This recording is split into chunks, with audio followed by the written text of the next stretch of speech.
말씀 제목 한번 따라하겠습니다. 예수님 안에 새 생활. 한번 더 하세요. 예수님 안에 새 생활. 우리 교회가 1997년도 5월 달에 세워졌는데 벌써 26년이 흘러갔습니다. 하나님의 은혜로 여기까지 은혜롭게 잘 온 줄로 믿습니다. 또 오늘은 5월의 달, 가정의 달을 맞이해서 어버이 주일로 지키는 시간이기도 합니다. 가정을 잘 이렇게 회복하는 여러분들이 되시기를 바랍니다. 오늘 예수님 안에 새 생활이라는 말씀을 이렇게 나누면서 은혜 받으려고 그러는데, 우리가 예수님 안에 있으면 새 생활을 시작하셔야 됩니다. 그런데 어떤 사람은 예수님 안에 있으면서 새 생활을 시작하지 못하는 사람도 있고, 또 어떤 사람은 새 생활을 시작했다가 다시 옛날로 돌아간 사람들도 있는데, 우리가 예수님 안에 있으면서 새 생활을 시작하지 못하고 옛 생활을 하고 있다 그러면 이런 사람은 불신자이거나 혹은 불신자처럼 사는 겁니다. 이렇게 살아도 그냥 안 믿는 것보다는 훨씬 낫다고 하는 말을 하면서 스스로 위로하며 살 수 있습니다만은, 그러나 이것은 우리가 예수님 안에서 살아가야 될 새 생활의 모습은 아니라는 겁니다. 또 바울의 제자였던 데마 같은 사람은 새 생활을 하다가 다시 옛날로 돌아갔던 사람도 있습니다. 디모데후서 4장 10절, 데마는 이 세상을 사랑하여 나를 버리고 데살로니가로 갔고, 데마는 믿음의 출발은 했으나 세상이 좋아서 다시 세상으로 돌아갔던 그런 사람입니다. 그러나 우리는 예수님 안에 새 생활을 이렇게 시작했다 그러면 끝까지 믿음의 길에서 벗어나지 아니하고 한 길로 달려갈 수 있는 여러분들이 되시기를 주님 축원합니다. 신앙생활이 무엇입니까?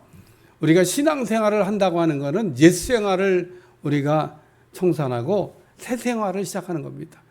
근데 우리가 신앙생활을 한다 그러면서 옛 생활을 청산하지 못하고 고민하고 있는 분들이 있는데 왜 그럴까? 오늘 말씀을 들으면서 깨달음을 얻고 예수님 안에서 새 생활을 시작할 수 있기를 주님 축원합니다. 바울은 신앙생활은 옷을 입는 것과 같다고 이제 설명하고 있습니다. 우리가 새 옷을 입으려면 헌옷을 벗어야 하듯이 우리가 예수님 안에서 새 생활을 우리가 시작하려고 그러면 옛 생활을 버려야 된다라는 말씀입니다.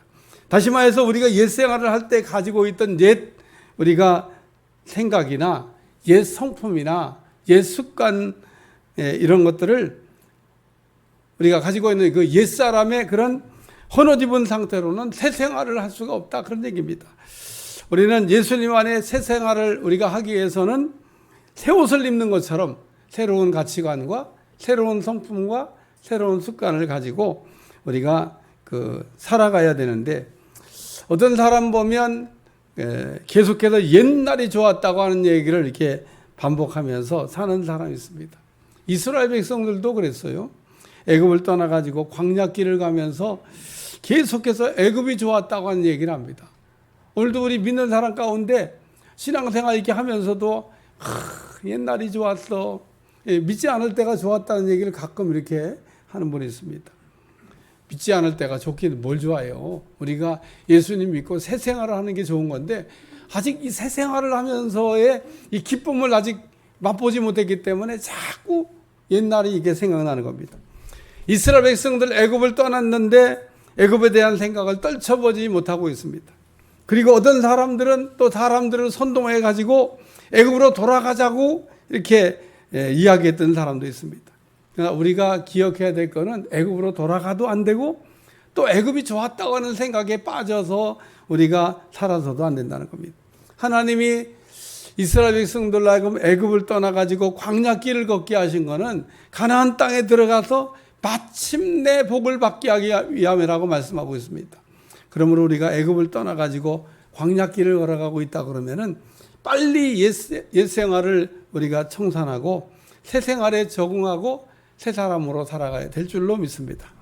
오늘 말씀에 보면 몸이라고 하는 그 헬라어에 소마라고 하는 말이 나오는데, 바울은 로마서나 혹은 다른 서신에서 이 마찬가지로 몸이 중요하다고 하는 것을 가르치고 있습니다.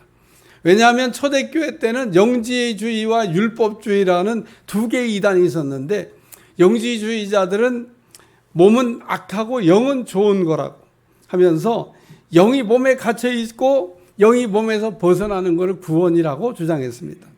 또 영지주의자들은 영만 좋은 거라고 이렇게 주장했기 때문에 몸을 학대하거나 혹은 몸을 극도로 자제하는 것을 경건이라고 생각하는 금욕주의에 빠졌습니다. 그러나 하나님이 우리에게 주신 몸은 감옥도 아니고 그렇다고 나쁜 것도 아니다, 그런 얘기입니다. 요한복음 2장에 헤롯이라고 하는 왕은 유대인들의 환심을 사기 위해서 수르바벨이 지었던 성전을 허물고 46년에 걸쳐 가지고 대리석으로 성전을 지어줬는데, 예수님께서 유대인들에게 이 성전을 헐라, 내가 사흘 안에 일으키겠다는 말씀을 했습니다. 무슨 뜻입니까? 예수님의 몸이 곧 성전이라고 하는 뜻입니다. 그러므로 우리 몸은 영지주의자들이 말하는 것처럼 감옥도 아니고 다 나쁜 것도 아니다, 그런 얘기입니다. 하나님께서 우리에게 몸을 주신 것은 혼과 영을 담아놓기 위한 그릇이고, 또 우리의 몸으로 마음을 이렇게 표현하고 하나님의 일을 하는 도구로 쓰시기 위함이라는 겁니다. 그럼 우리가 몸은 이 마음을 이렇게 표현하게 되는데, 그래서 사람이 기쁜지 슬픈지 이게 몸의 표현을 보면서 우리가 알 수도 있고, 또 때로는 영도 이렇게 분별할 수가 있다, 그런 얘기입니다. 그리고 하나님이 우리에게 주신 몸의 다양한 지체들을 통해서 우리가 하나님의 일을 하게 되는데, 하나님 우리에게 몸을 주신 목적이 뭐냐? 하나님께 영광을 돌리라고 주신 거다, 그런 얘기입니다. 그러므로 우리가 예수님 안에서 새 생활을 하려고 그러면은 이 몸을 어떻게 바르게 써야 되는지를 우리가 깨닫고 이 시간에 은혜 받으려고 그럽니다. 첫 번째는 죄가 주관치 못하게, 따라 죄가 주관치 못하게. 로마서 6장 12절, 그러므로 너희의 죄가 너희 죽을 몸을 지배하지 못하여 몸의 사욕에 순종하지 말고. 하나님께서 우리에게 주신 몸을 죄가 주관하지 못하게, 죄가 우리 몸을 다스리지 못하게, 그래야 우리가 예수님 안에서 새 생활을 할 수가 있다, 그런 얘기입니다. 우리 몸을 죄가 지배하게 되면 우리 몸은 죄의 종이 되거나 마귀의 종이 된다는 말씀입니다. 우리 몸을 죄가 지배하게 되면 우리 몸을 죄의 종이 되거나 마귀의 종이 될 수밖에 없는데, 따라서 우리가 죄의 종이 되어서 마귀의 지배나 통제를 받게 되면 새 생활이 안 된다, 그런 얘기입니다. 그러면 우리가 죄의 집에서 벗어나기 위해서는 죄에 대하여 죽은 자가 돼야 되는데, 성경은 말하기를 우리는 죄에 대하여 이미 죽었다, 그렇게 말씀하고 있습니다. 로마서 6장 2절, 그럴 수 없느니라 죄에 대하여 죽은 우리가 어찌 그 가운데 살리오. 우리는 이 죄에 대해서 이게 죽었다고 이게 말씀하고 있습니다. 우리가 죄에서 자유를 얻고 죄에서 지배를 벗어나지 않냐고, 또 죄를 빚지 않으려면 죄에 대해 우리가 죽어야 되는데, 우리가 죄에 대해서 어떻게 죽을 수 있느냐? 우리가 죄에 죽을 때는 혼자 죽는 게 아니고 예수님과 함께 죽어야 된다는 겁니다. 이것이 죄에 대하여 죽고 죄가 나를 주관하지 못하게 될 때 우리가 해야 될 일이라는 겁니다. 갈라디아서 2장 20절, 내가 그리스도와 함께 십자가에 못 박혔다. 우리가 예수님과 함께 십자가에 죽어야 된다고 하는 말씀입니다. 예수님이 나를 대신하여 죽었을 때 예수님만 죽고 나는 살아있는 게 아니다, 그런 얘기입니다. 예수님이 십자가에 죽으실 때 거기서 나도 죽었다, 그런 얘기입니다. 그러면 우리의 죄가 다시 못하게, 죄가 왕노릇하지 못하게, 죄가 우리를 주관하지 못하게 우리가 해야 될 일은 우리 몸이 사욕에 순종하면 안 된다, 그런 얘기입니다. 우리가 죄에 대해 죽었는데 죄의 지배를 우리가 계속 받는 것은 욕심을 부리기 때문이다, 그런 얘기입니다. 따라서 우리는 욕심이라고 하는 거에 속지 말아야 되는데, 우리는 남이 욕심 부리는 거 보면요, 욕심 부린다는 거가 보입니다. 그래서 욕심 부리지 마, 그렇게 얘기해요. 근데 자기가 욕심을 부릴 때는 욕심을 부린다고 생각을 하지를 않는 경향을 갖고 있습니다. 야고보 1장 15절, 욕심이 잉태한 즉 죄를 낳고 죄가 장성한 즉 사망을 낳느니라. 우리가 욕심을 부리면 죄의 지배를 받게 된다, 그런 얘기입니다. 따라서 바울은 우리에게 자족하라고 하는 말씀을 들려주고 있습니다. 하나님께서 우리에게 주신 거에 만족하고 기뻐하라, 그런 얘기인 겁니다. 하나님 우리에게 주신 것들은 항상 좋은 걸 주신다는 거 잊어버리지 않길 주여 축원합니다. 이스라엘 백성들은 광야길을 걸어갈 때 하나님께서 만나를 이렇게 내려주셨는데, 이스라엘 백성들은 그 만나를 먹으면서 한 번도 감사한 일이 없습니다. 먹기 싫은 이 만나를 매일 내려줘갖고 이것만 먹고 어떻게 살라고 하냐고 매일 이렇게 불평하면서 만나를 먹었는데, 그 만나가 어떻게 생겼냐면요, 여러분 명절 때 한과라고 이렇게 꼭 누에꼬치 같이 생긴 이렇게 생긴 그거 있잖아요. 먹으면 바삭바삭하고 꼭 꿀을 섞은 것 같은 그 한과 있습니다. 그게 만나예요, 만나. 어쩌면 그게 성분이나 모양이나 모든 게 다 비슷한지 모른다고 얘기합니다. 우리는 어떻게 그 만나를 먹게 된지 몰라요. 어쨌든 그게 만나인데, 이 만나는 그 광야에서 해가 뜨면 다 그냥 녹아버렸다고 그랬습니다. 여러분, 이 광야라고 하는 곳에서는 차를 갖다가 이렇게 세워놓고 좀 나중에 거기다 계란을 갖다 딱 본네트에다 깨뜨리면요, 후라이가 된답니다. 얼마나 뜨거우면. 그러니까 그 한과 만나를 그 뜨거운 태양이 뜨면은 그냥 다 녹아서 없어지는 거죠. 그런데 이 식물학자들이 만나를 연구해 보니까 광야 생활할 때 이거보다 더 좋은 음식이 없다는 거예요. 이스라엘 백성들이 광야 생활하는데 그렇게 바라고 먹고 싶었던 그 고기, 그거가 광야 생활에 적합하면 하나님이 그냥 매일 동풍 불어갖고 만나를 1m씩 그냥 쌓아줘가지고 입에서 그냥 고기 냄새가 그냥 나도록 먹게 하실 수 있는데, 그게 광야 생활에 적합하지 않아요. 그래서 하나님이 만나를, 오늘 우리는 하나님이 우리에게 주신 거에 날마다 감사하고 또 만족하는 여러분들이 되시길 주어 축원합니다. 우리가 시험 드는 거 욕심 때문입니다. 우리가 넘어지는 거 욕심 때문입니다. 우리가 욕심만 안 부려도 여러 가지 시험에서 우리가 벗어날 수 있다는 겁니다.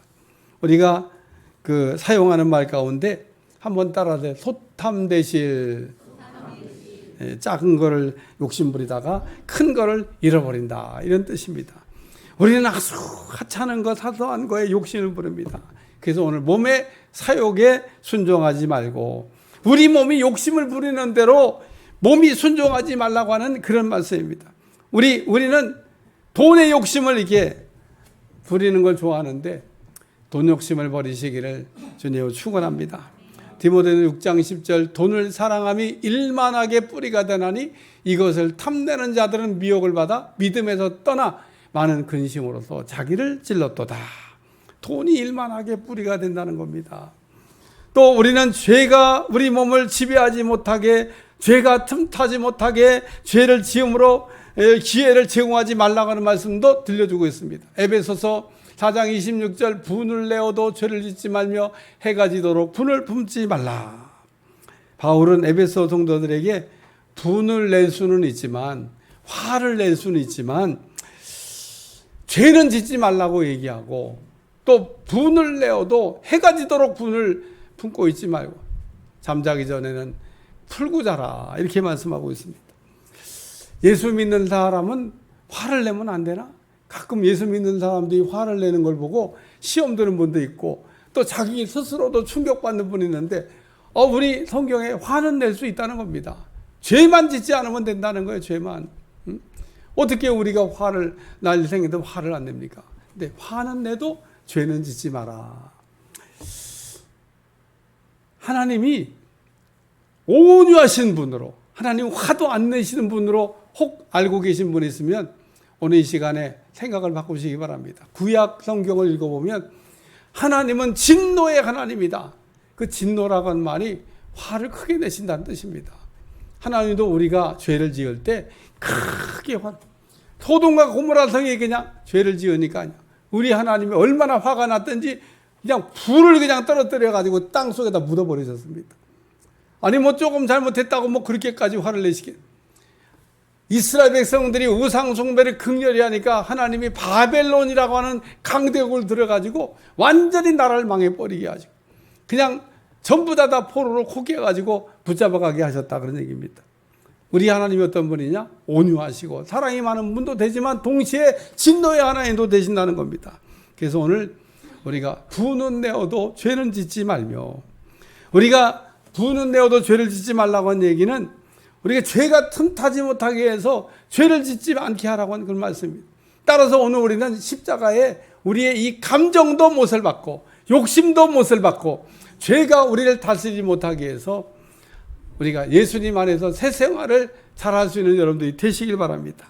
이거를 가장 잘할 수 있는 방법이 뭐냐? 성령 충만을 받는 겁니다. 오늘 우리가 성령 충만해질 때 우리의 모든 정과 욕심이 예수님 안에서 사라지게 되고 우리가 예수님 안에서 새 생활을 잘 감당해야 될 줄로 믿습니다. 두 번째 말씀은 따라 의의 무기로, 우리가 의의 무기로 쓰임 받는 게 이게 새 생활이라고 하는 얘기를 바울이 말씀하고 있습니다. 로마서 6장 13절 또한 너희 지체를 불의의 무기로 죄에게 내어주지 말고 오직 너희 자신을 죽은 자 가운데서 다시 살아난 자 같이 하나님께 드리며 너희 지체를 의의 무기로 하나님께 드리라. 우리 지체를 불의의 무기로 내어주지 말라고 하는 말씀입니다. 병기는 두 가지로 우리가 쓸 수 있는데 하나는 의의 무기고 또 하나는 불의의 무기입니다. 우리는 의의 무기로 쓰임받을 수도 있고 불의의 무기로 쓰임받을 수도 있습니다. 그렇기 때문에 오늘 우리는 의의 무기로 쓰임받는 걸 놓고 기도하는 여러분들이 되시기를 축원합니다. 우리가 예수님께 쓰임받는 의의 무기가 된다는 거, 이거 정말 기쁜 일인 겁니다. 하나님이 여러분들을 들어 쓰신다 그러면 그것보다 더 값어치 있는 일이 없습니다. 근데 어떤 사람은 불의의 무기로 쓰임받는 사람이 있습니다. 그리고 불의로 무기로 쓰임받는 사람이 꼭 하는 말이 있습니다. 잘 기억해 두시기 바랍니다. 내가 이걸 하지 않으면 누가 이 일을 할 것인가? 아무도 이 일에 나서지 않으니까 내가 나선다 그러면서 불의한 일에 그냥 앞장서는 사람이 있는데 여러분 그거 내가 안 해도 할 사람들 그냥 길바닥에 돌같이 널렸으니까요. 여러분 불의한 도구로는 절대 쓰임받지 않기를 축원합니다. 이 땅에 하나님의 손에 붙잡히는 의의 쓰임받기로 기도하는 사람도 많지만 마귀에게 속아가지고 불의의 도구로 쓰임받는 사람들도 정말 많습니다. 그러므로 우리가 불의의 무기로 쓰임받지 않는 것을 놓고 기도하셔야 된다는 겁니다. 이스라엘의 일대왕 사울은 왕이 된 이후에 다윗을 죽이는 일에 목숨을 걸었습니다. 하나님이 이스라엘의 왕으로 사울을 세워줬는데 다윗 죽이는 일에 목숨 걸라고 그 일 하라고 왕 세워준 게 아닙니다. 그런데 우리가 아는 대로 이 사울왕은 다윗 죽이는 일에 그냥 일생을 다 허비하고 목숨을 걸었습니다. 그러면 사울왕이 다윗 죽이는데 성공했냐? 다윗을 죽였느냐? 못 죽였습니다. 계속 다윗을 죽여보려고 쫓아다니는데 번번이 실패했습니다. 그러면 다윗이 무슨 사울왕에게 큰 잘못을 저질러 가지고 이렇게 사울왕이 다윗을 죽이려고 쫓아다니냐? 그거 아닙니다. 사울이 애로사항이 있고 어려운 일 때마다 다윗이 나가서 그 일을 해결한 해결사로 나가서 도와줬는데 어느 날 다윗이 큰 문제를 해결하고 돌아오는데 백성들이 말이에요.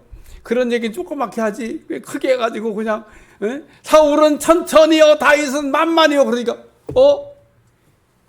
백성들의 마음이 다윗에게 이게 흘러가는 걸 보고 시기심이 작동을 해갖고 내가 저놈을 죽여야 되겠다. 그때부터 사울왕이 다윗을 죽이는 불의한 도구로 이제 쓰임 받게 됐다 그런 얘기입니다. 가룟 유다는 은 30냥에 예수님을 파는 불의의 도구로 쓰임 받았습니다. 고라라고 하는 사람은 당을 만들어 가지고 모세를 대적하는 불의의 도구로 쓰임 받다가 하나님이 그냥 땅을 갈라 가지고 심판을 내버렸습니다. 그러므로 우리는 불의의 무기, 마귀의 무기가 되지 않으려면 우리 삶의 스타일을 바꾸셔야 돼요. 어떤 사람은 수단과 방법을 가리지 않냐고 목적만 달성하면 된다고 생각하는 사람들이 있습니다. 우리가 돈 벌 때 수단과 방법을 가릴 필요가 없다고 생각하는 사람들이 있는데 그러나 하나님은 따라서 깨끗한 돈을 좋아하신다.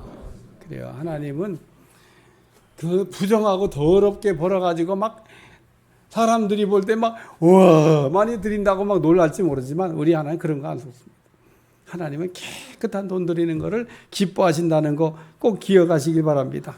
그리고 우리가 말씀을 읽다 보면 하나님이 얼마나 깨끗한 걸 좋아하시는지 알 수가 있습니다. 따라서 우리는 우리 몸이 불의의 무기로 마귀에게 붙잡혀 쓰임받지 않도록 조심해야 됩니다. 어떤 사람은 불의의 무기로 쓰임받으면서 하나님께 쓰임받는다고 착각하는 사람이 있습니다. 그러므로 우리는 내가 진짜 하나님의 손에 붙잡혀 쓰임받고 있는 의의 무기가 된 건지를 거듭 확인해 보셔야 됩니다. 가룟 유다가 바로 여기에 속은 겁니다. 가룟 유다는 의의 무기로 쓰임받는다고 생각을 했을 겁니다. 그래서 가룟 유다는 대제사장에 가서 당당하게 예수님을 팔았던 겁니다. 가룟 유다에게 은 30냥이 문제가 아닙니다. 가룟 유다는 예수님을 대제사장에 팔아넘기면서 자기가 의를 위하여 옳은 일을 했다고 생각을 했습니다.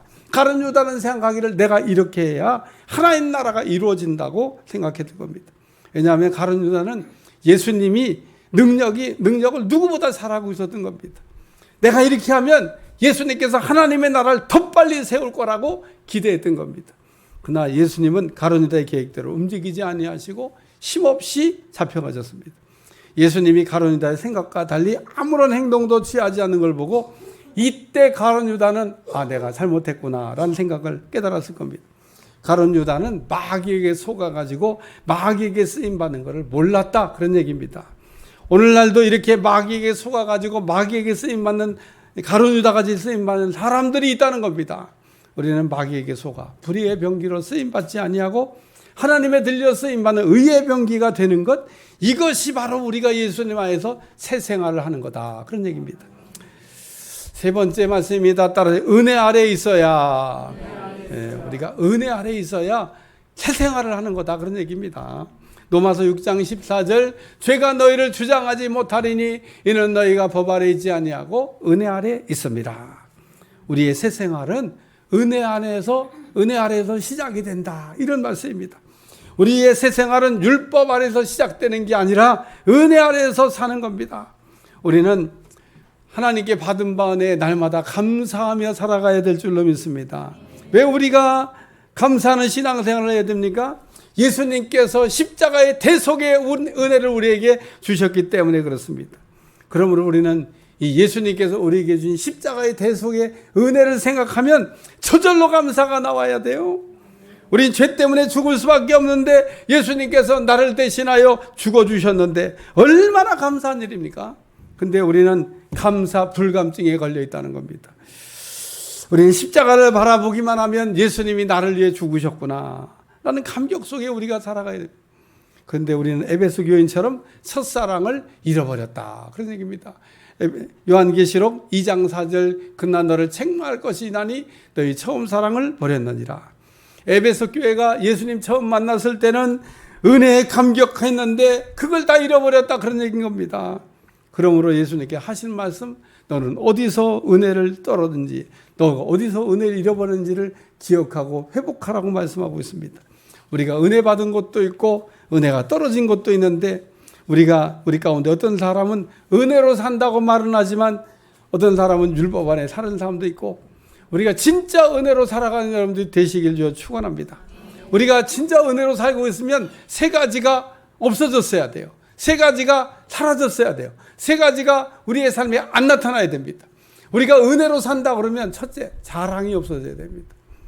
혹 여러분이 신앙생활하면서 자랑거리도 아닌 걸 갖고 아직도 이렇게 자랑하고 또 자랑하고 이렇게 살고 있으면 그 은혜로 사는 게 아닙니다. 우리가 진짜 은혜 받게 되면 자랑이 없어져야 됩니다. 바울이 은혜 받고 난 다음에 한 고백이 뭐냐면, 내가 이전에 자랑하던 것을 배설물과 같이 버렸다. 그게 자랑거리가 아니라는 겁니다. 그리고 말하기를 나의 나된 것이 하나님의 은혜다, 이렇게 얘기했습니다. 두 번째는 자기 의를 내세우는 겁니다. 우리의 의로 구원받은 게 아니기 때문에 우리는 하나님 앞에 내놓을 만한 의가 없습니다. 그런데 의를 자꾸 주장하는 사람, 내가 옳은 걸 했다고 생각하는 사람, 아직 은혜가 없는 겁니다. 세 번째, 자기 공로의 주장입니다. 우리가 수고해서 구원받은 거 아닙니다. 예수님이 전부하신 겁니다. 그러므로 우리가 은혜 안에 산다 그러면 자랑도 없어야 되고 의도 없어야 되고 공로도 내세우지 말아야 된다는 겁니다. 왜냐하면 예수님의 십자가의 대속의 은혜 사역에는 우리가 한 일이 아무것도 포함되어 있지 않기 때문에 그렇습니다. 우리는 은혜 받고 은혜 안에 살아가야 될 줄로 믿습니다. 우리가 은혜 받은 만큼 변하고 또한 우리가 변한 만큼 행복합니다.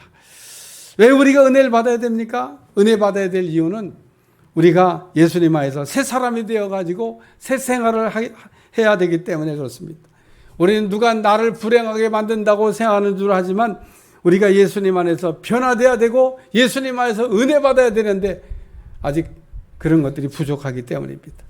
마태복음 13장에 보면 옥토라고 하는 말씀이 나옵니다. 말씀을 듣고 깨닫는 자, 옥토. 우리가 하나님의 말씀을 들으면 혹 말씀을 읽으면 어렵다 하는 분이 있을 수도 있고, 하나님의 말씀을 들을 때마다 지루하고 무슨 말씀인지 알아들을 수가 없다고 하는 분이 있는데, 여러분 하나님의 말씀이 잘 깨달아지고 또 말씀을 들을 때 집중하여 듣고 은혜 받는 여러분들이 꼭 되시길 주여 축원합니다. 우리가 하나님의 말씀을 들을 때 은혜가 와야 된다는 거예요. 말씀을 듣는 것마다 성령의 감동으로 깨달아져야 된다는 겁니다. 아, 이 말씀이 나를 살리려고 내게 주시는 말씀이구나. 이렇게 들려지게 될 때 여러분의 삶에 큰 은혜가 임하게 될 줄로 믿습니다. 결론적인 말씀입니다. 우리가 예수님 안에서 새 생활을 하려면은 우리 몸을 죄가 주관하지 못하게 욕심을 버리고 또 정을 십자가에 못 박고, 우리의 욕심을 버리면 죄의 종, 마귀의 종이 되어서 죄가 시킨 대로만 살아야 되지만은 또 우리가 우리 몸을 그 십자가에 못 박아 버리면, 욕심을 버리면 우리가 새 생활을 하게 될 줄로 믿습니다. 또 우리가 예수님 안에 새 생활을 한다는 거, 우리 몸을 의의 도구로 하나님 앞에 쓰임 받게 만드는 겁니다. 하나님에게 우리의 몸을 들여서 주님이 나를 쓰시도록 만들어가는, 그게 새 생활이라는 겁니다. 그리고 우리는 예수님 안에서 날마다 하나님 주시는 은혜로 살아가는 여러분들이 되시기를 주님 축원합니다. 기도하겠습니다. 하나님, 옛 생활을 벗어버리고 새 생활을 시작해야 되겠습니다. 아직도 헌옷을 입고 새 생활을 시작하겠다고 하면서 새 생활을 시작하지도 못한 우리의 삶을 긍휼히 여겨주시고 빨리 헌옷 벗어버리고 새 옷을 입고 새 생활할 수 있도록 축복해 주옵소서. 예수님의 이름으로 기도합나이다. 아멘.